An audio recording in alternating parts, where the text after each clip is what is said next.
2 मार्च 1967 ला मुख्यमंत्री सहायता निधी ट्रस्टची स्थापना करण्यात आली, पण त्याला 2015 नंतर मिळाली नवी दिशा, नवा वेग आणि नवीन संवेदनशील नेतृत्व, ते म्हणजे माननीय मुख्यमंत्री देवेंद्र फडणवीसजी। 2015 मध्ये मुख्यमंत्री वैद्यकीय सहायता निधी कक्षाची सुरुवात करण्यात आली। याचं उद्दिष्ट होतं महाराष्ट्रातील नागरिकांना जलद, पारदर्शक आणि तातडीचे मदतकार्य।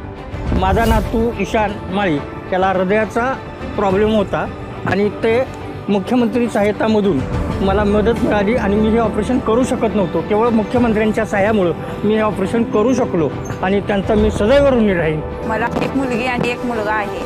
दोन्हींची शस्त्रक्रिया करायची आहे। मुलीची हृदयविकाराची शस्त्रक्रिया चांगली मुख्यमंत्रीच्या निधीतून व्यवस्थितरित्या पार पडली आहे।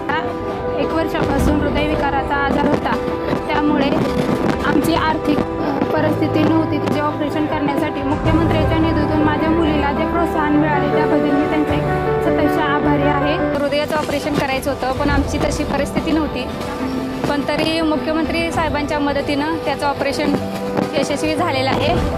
त्याबद्दल आम्ही मुख्यमंत्री साहेबांचे आभारी आहोत।